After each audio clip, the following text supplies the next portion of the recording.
Google Ads Budgeting, a deep dive lecture for media buyers and digital marketers. What's up, everybody? Welcome to the Mo Paid Media YouTube channel. My name is Morii, and in this video, I quickly want to go over how you can, measure or manage your Google Ads budgeting. So if you're new to the channel, welcome. This channel is designed to talk all things about paid media from the beginner's level.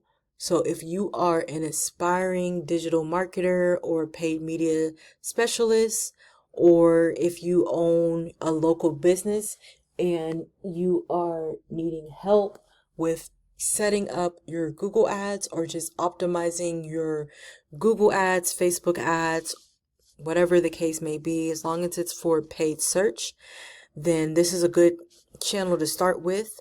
If you are looking for somebody to help you, I will be more than happy to set up a 30-minute discovery call where I can ask you a series of questions to see if, I can help you and if it will even make sense to help you in the first place. But with that being said, let's go ahead and get into it. I only have 15 minutes to make this, so I'm going to do the best I can to get through it as much as possible. All right. So when it comes to Google Ads budgeting, it's very, very important. Okay. So, whether if you're managing a $500 or a $50,000 budget per month, and most of the clients that I work with are actually spending $50,000 on one platform per month. So that just goes to show you what kind of budgeting I normally have to deal with. But I also understand how to deal with small companies as well. That's why I offer services for local businesses, because they're just as important. But understanding how to set up and allocate and scale your ad budget strategically is a huge game changer. And also, I do want to say that I have a free pacing template that I use for my large client or large paying clients. It's a very good pacing sheet. It is located in the description down below. It's going to be called like Free Paid Media Hub. And so you click that, it will take you to a Google Excel sheet. It's a master sheet that has a wide variety of templates, from media plans to pacing docs, all type of stuff that is helpful for you. But you need to understand how to set up, allocate, and scale your ad budget strategically, because honestly, it is a huge game changer. All right. So when it comes to setting up your initial ad budget, you want to make sure that you do it with intention. So your budget just isn't about numbers. It's about decisions when it comes to your campaign. So step one, you want to define your role for Google Ads within your marketing mix.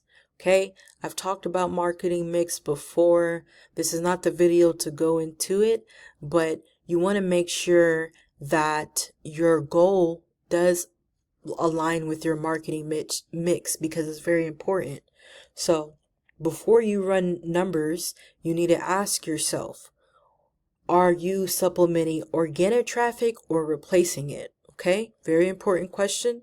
Also, you want to ask yourself, are you running Google Ads alone, or are you running it as part of a broader funnel? Okay, so I have an example. So for a local HVAC company, may use Google Ads only for high intent searchers and retargeting, right? While a DC or what's it called? DTC e-commerce brand may run performance campaigns to acquire cold traffic and remarket across platforms. So it just depends on where you're at. You have to ask yourself these questions even before you start building out your budget. Step 2, you need to study your competitive landscape. It's very, very important. So you can use tools like SEMrush, SpyFu, or Auction Insights, which you can find in Google Ad Reports to see who's bidding on your space. Okay. Also, you want to use Google. You want to Google your branded keywords. Let me run it back. Google your branded keywords. Are your competitors outranking you? So you want to see if your competitors are actually outranking you. If your brand is not showing above competitors for its own name, you're likely losing low cost and high intent traffic. Step 3, you want to forecast your cost per clicks and intent driven demand. So you want to open up your Google Keyword Planner and drop in like your products or your service URL. And then you want to really review the keyword ideas. You can search by intent. That's just as important, but you also want to record the average cost per click ranges and identify opportunities for long-tailed and low competition queries. I've already made a video talking about why long-tailed keywords are important, what they are, how to use them. Very, very important, especially as a local business. And then step 4, you want to set your key performance indicator or your KPI benchmarks and work backwards. So that could be like by asking yourself what your max cost per acquisition is. What is your average conversion rate? What's the value of one lead or one sale? All right. Okay. All right. So you want to allocate budget by campaign type. Okay. So the budget framework overview, as you can see here, this is honestly the percentage that my clients use. So I feel like it would probably be helpful for you as well. So when it comes to high intent, and this is like how you would allocate your budget. Okay. So you have high intent search keywords, which that can be anywhere between 50 to 60% of your budget.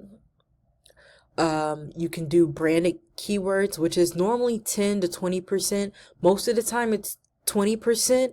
And then the non-branded or the high intent search is normally anywhere between 60% to 80% for most of my clients.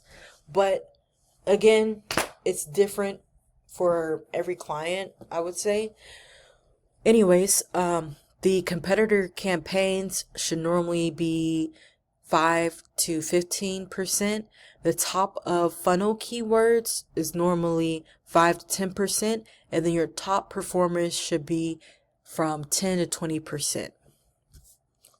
Oh, and I do want to add that with that link that I have down below for the free paid media hub, it does have paid media plans in there that will show you how to allocate your budget and what that looks like just on a more structured template. So be sure to check that out. All right. Okay. Let's see where I'm at, y'all.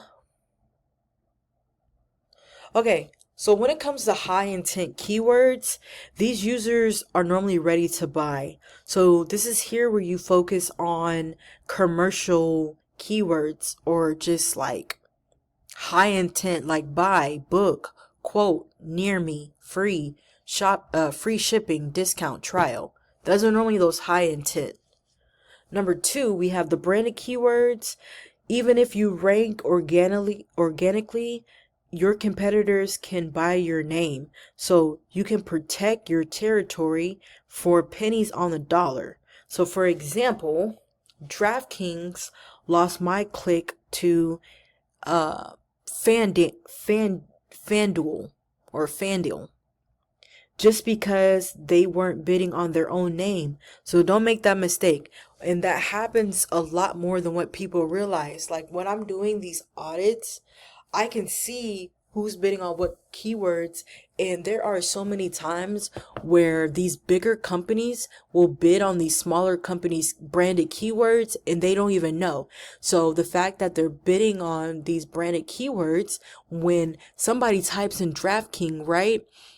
And let's say DraftKings is not even bidding on their own keyword while FanDuel is more likely to get that lead that DraftKings would have got, just because DraftKings is not bidding on their own branded keyword, which is crazy. But a lot of companies don't do that, and they should. But don't let that be you. Make sure if you're running campaign ads and Google ads that you're always bidding on your branded name, please. All right. 3, competitor campaigns. So, yes, you can bid on competitors' names, but only if you have a clear edge, better price, service, or offer. So you want to have a competitive angle in your ad copy so you can send them to a relevant, benefit focused landing page. All right, I'm checking my time. See how much I got left. Okay, I might have to speed through this video, but top of the funnel keywords, you want to use top of the funnel keywords for more broad educational searches. So like what is pay-per-click advertising, how to get rid of pests naturally. So essentially here you want to build, or you want to use keywords like this for awareness builder or building, but not for conversions. Okay. Top performer, this is normally based off of historical data. So this could help you control your budget and your bidding separately. And you want to customize ads and landing pages for better quality score and avoid cannibalizing your results by lumping winners with underperformers. Keep the winners with the winners. All right. Expanding to display, YouTube, and remarketing, they're just as important. When it comes to remarketing, it's not optional, it's essential. E-commerce, you want to use dynamic product remarketing. Services, you want to use retargeting visitors with testimonies, videos, or booking call to actions. You want to use audience segment based on cart abandons, page viewers, and lead forms. So you should allocate your budget based on the percentage of conversions that came from returning users. So if 20% of your sales are return visitors, then you want to assign 20% of your budget to remarketing. All right. 5 to 10% display. When it comes to the display network, this is normally used to build brand awareness. You can promote seasonal offers, you can reach new audience, and you can also run managed placements on your site, which could help with getting more visits to your website.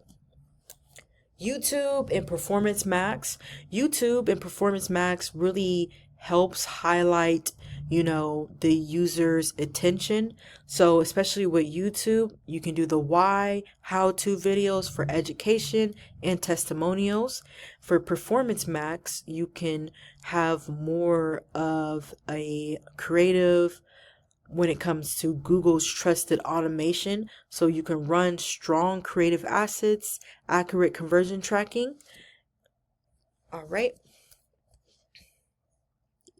All right, guys, so for the sake of time, you can read through these slides, but if you would like to book a free consultation call with me, be sure to do so. I can help you with your budgeting and your pacing.